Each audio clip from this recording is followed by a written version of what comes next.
నమస్కారం ఈటీవీ 360కి స్వాగతం. ముందుగా ప్రధానాంశాలు.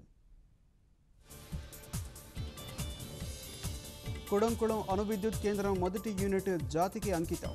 సంయుక్తంగా ప్రారంభించిన మోదీ, పుతిన్. కశ్మీర్లో పరిస్థితులపై రాజ్యసభలో వాడివేడి చర్చ. శుక్రవారం ప్రధాని ఆధ్వర్యంలో అఖిలపక్ష సమావేశం. తూర్పుగోదావరి జిల్లాలో దాడి ఘటనపై ముఖ్యమంత్రి ఆగ్రహం.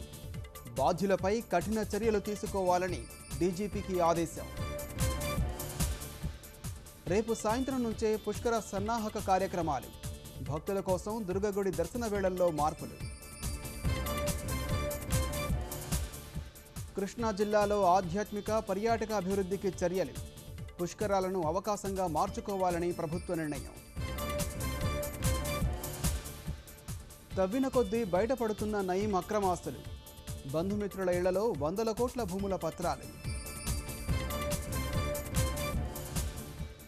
స్వచ్ఛమైన బంగారానికి అచ్చమైన ప్రత్యామ్నాయం. ఏళ్లు గడిచినా వన్నె తగ్గని చిలకలపూడి నగలు.